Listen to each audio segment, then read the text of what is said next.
بسم اللہ الرحمن الرحیم۔ ناظرین کرام، آج کی اس ویڈیو میں آپ کو یہ بتانے والا ہوں کہ وہ 3 دعائیں کون سی ہیں جن کے متعلق اللہ کے نبی سرور کائنات صلی اللہ علیہ وسلم نے ارشاد فرمایا کہ یہ 3 دعائیں اللہ تبارک و تعالیٰ کی بارگاہ میں کثرت سے مانگا کرو۔ بہت سے لوگ ان 3 دعاؤں کی اہمیت سے ناواقف ہیں اور انہیں نہیں مانگتے۔ آج میں وہ 3 دعائیں آپ کے گوشے گزار کرنے والا ہوں جن کے متعلق میرے آقا کریم صلی اللہ علیہ وسلم نے فرمایا کہ اگر تم یہ دعائیں اللہ سے مانگ لو گے تو پھر تمہیں کسی اور دعا کی حاجت اور ضرورت ہی نہیں رہے گی۔ جی ہاں میرے بھائیوں اور میری پیاری ماؤں اور بہنوں، آپ یہ 3 دعائیں ضرور مانگا کریں۔ خاص طور پر یہ تہجد کے وقت کی بہترین دعائیں ہیں۔ میں آپ کو یہ بات بتاتا چلوں کہ اگر 3 دعائیں تہجد کے وقت مانگی جائیں تو اللہ رب العالمین انہیں شرف قبولیت عطا فرماتا ہے۔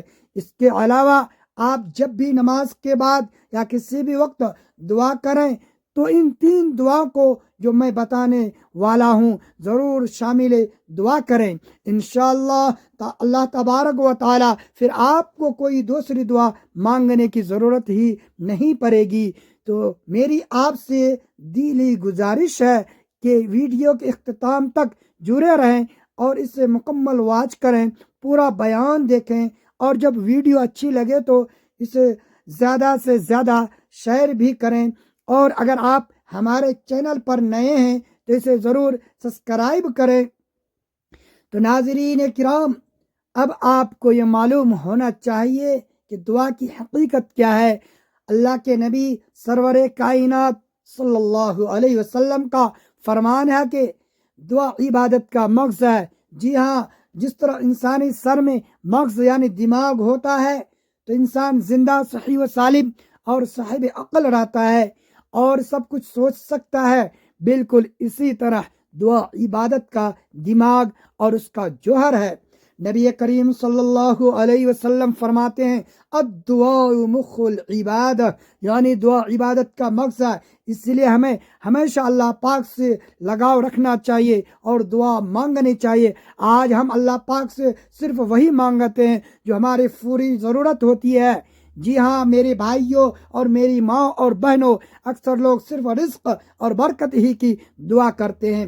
ہمارے اسلامی بھائی اور بہنیں بس یہی التجا کرتے ہیں کہ اے اللہ ہمیں رزق میں برکت عطا فرما، اے اللہ ہماری دولت اور مال و متاع میں برکت دے، ہماری گھروں کو برکتوں سے بھر دے۔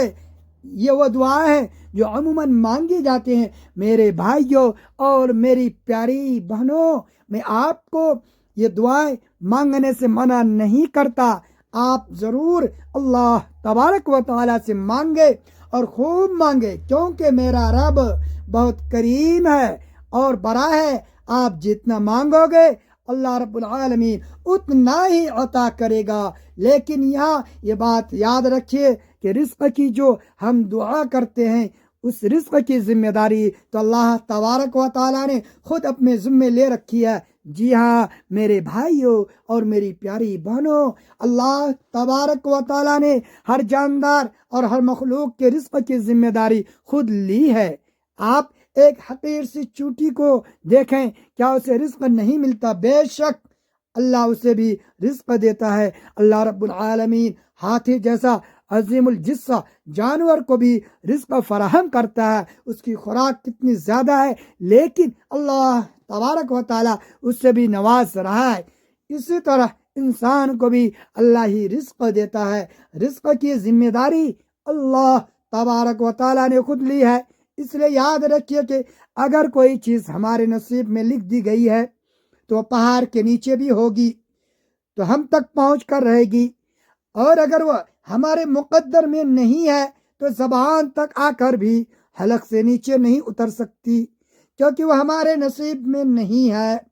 تو جب اللہ تبارک و تعالیٰ نے رزق کی ذمہ داری خود لے رکھی ہے تو آج ہم صرف اسی کے پیچھے کیوں بھاگتے ہیں اور اسی کے لیے کیوں پریشان رہتے ہیں؟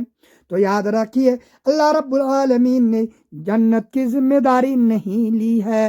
جنت کے حصول کے لیے ہمیں تگودو کرنی چاہیے اور ہمیں کوشش کرنی پڑے گی۔ ہمیں یہ دیکھنا ہوگا کہ قبر اور حشر کے شدائد سے کیسے بچنا ہے۔ اللہ نے یہ نہیں فرمایا کہ تم قبر میں آؤ گے تو ہم بلا حساب و کتاب مغفرت کر کے جنت میں بھیج دیں گے، نہیں، بلکہ رزق کی ضمانت تو دی ہے کہ جس کے لیے پریشان ہونے کی ہرگز ضرورت نہیں ہے۔ ہاں، آپ برکت اور مال و متاع کے لیے دعا ضرور کریں۔ اللہ تبارک و تعالیٰ کے سامنے ہاتھ پھیلانا گناہ نہیں ہے بلکہ عبادت ہے۔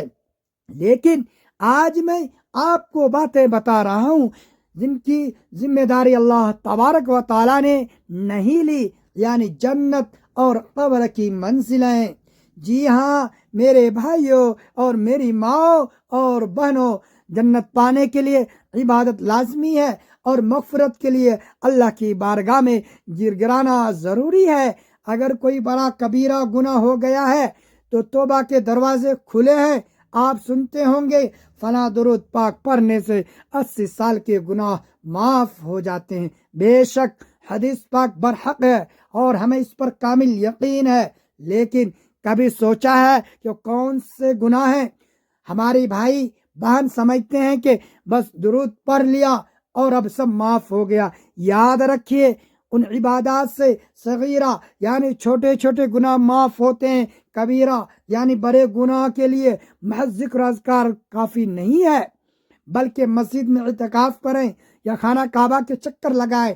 کبیرہ گناہ اس وقت تک معاف نہیں ہوتے جب تک کہ آپ اللہ تبارک و تعالیٰ کی بارگاہ میں سچی توبہ نہ کرے۔ جی ہاں میرے بھائیوں، کبیرہ گناہوں کے لیے ندامت کے ساتھ توبہ کریں کہ اللہ ہم سے یہ بڑی خطا ہو گئی ہے، ہم شرمندہ ہیں اور توبہ کرتے ہیں کہ آئندہ یہ گناہ نہیں کریں گے۔ تب اللہ تبارک و تعالی آپ کی توبہ قبول کر کے کبیرہ گناہوں کو معاف فرمائے گا۔ یاد رکھیے نماز، روزہ اور دیگر عبادات صغیرہ گناہوں کا کفارہ بنتی ہے۔ اب آئیے ان 3 دعاؤں کی طرف جو آپ نے تہجد یا کسی بھی وقت مانگنی ہے۔ یہ وہ دعائیں ہیں جو اللہ تبارک و تعالیٰ کے نبی اور ہمارے ہادی جناب احمد مصطفیٰ محمد مصطفیٰ صلی اللہ علیہ وسلم نے اپنے چچا حضرت عباس رضی اللہ تعالی عنہ کو سکھائی تھی۔